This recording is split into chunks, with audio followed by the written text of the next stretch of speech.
Bonjour à toutes et à tous, ma team Kiefer, j'espère que vous allez bien.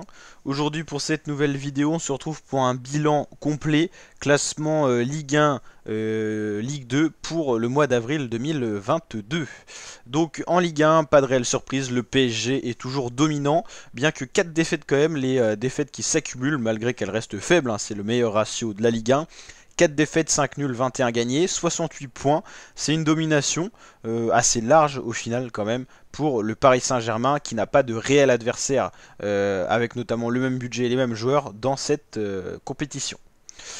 À noter qu'une différence de but de plus 36, ça montre que quand même le ratio attaque-défense est plutôt pas mal.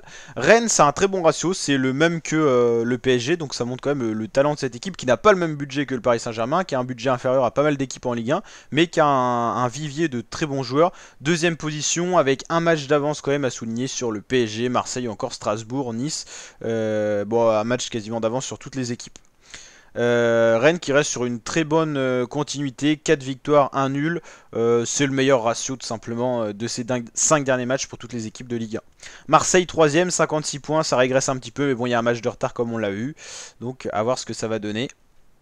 Strasbourg 4ème, c'est plutôt bien pour Strasbourg avec des retours, hein. On le sait bien, Kevin Gamero il a fait du bien cette saison, son retour dans son club initial donne de l'air, une bouffée d'air à ce club.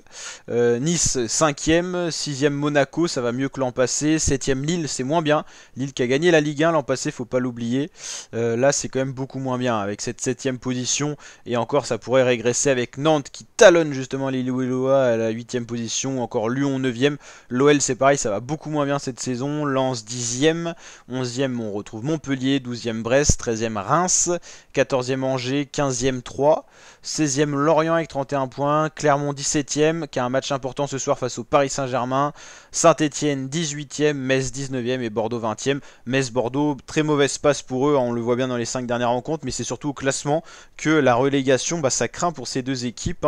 Metz qui n'a pas souvent été avantagé par l'arbitrage notamment, qui n'a pas été en sa faveur.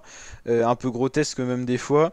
Saint-Etienne c'est un peu mieux, ça se ressaisit du côté des Verts. Clermont c'est un très mauvais enchaînement qui risquerait de continuer avec ce match face au Paris Saint-Germain, le leader de la saison actuelle.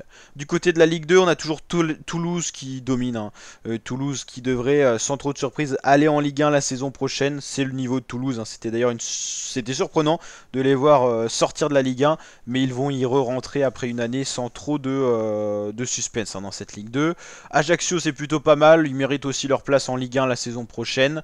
Auxerre, Sochaux, eux ils se talonnent un petit peu, je pense que ça ira au barrage pour accéder à la Ligue 1. Paris FC 5ème, ça va mieux pour le SM Caen qui prend une bouffée d'air, 6ème position, c'est mieux que le top 15 qu'on avait à un certain moment, donc franchement SM Caen c'est une équipe que je supporte parce que je suis de la région, mais ça va beaucoup mieux pour les Canets. 7ème Le Havre. Le Havre c'est pareil, c'est plutôt pas mal. 8ème Pau, 9ème Guingamp, 10ème Amiens, 11ème Niort avec 41 points, Dijon 12ème avec 41 points, il y a beaucoup d'équipes à 41 points, c'est très serré. Nîmes 13ème, Bastia 14ème, après c'est beaucoup moins bien les ratios, 15ème Valenciennes, 16ème Quevilly, 17ème Rodez, 18ème Grenoble, 19ème Dunkerque qui reste sur une succession de 4 défaites et seulement une victoire, et Nancy c'est à peu près le même ratio, 4 défaites, pas pareillement situé que Dunkerque, mais une seule victoire. 23 points pour Nancy. Non, pardon. Si, c'est ça, 23 points. Donc là, normalement, sans trop de surprise, ça va descendre en national. Je me demande si Nancy était pas en Ligue 1 la saison dernière. En tout cas, c'est un très mauvais enchaînement pour Nancy. Dunkerque, c'est moins sûr, mais il faudra aller chercher des victoires, c'est très important. Je vous rappelle qu'il y a 38 matchs, donc il en reste plus que 6 pour la Ligue 2, saison 2021-2022. On en saura bientôt plus sur les relégations et les équipes qui seront promues bientôt. Donc on tient ça à jour sur la chaîne, donc n'hésitez pas à nous rejoindre en vous abonnant, activant la cloche, en likant si la vidéo vous a plu, et en commentant, n'hésitez pas à mettre vos réactions, les clubs que vous soutenez en commentaire, et si vous avez des petits trucs à dire, la team, n'hésitez pas, l'espace commentaire est fait pour ça. Je vous dis à très bientôt pour de nouvelles vidéos, notamment du foot et du sport. Ciao!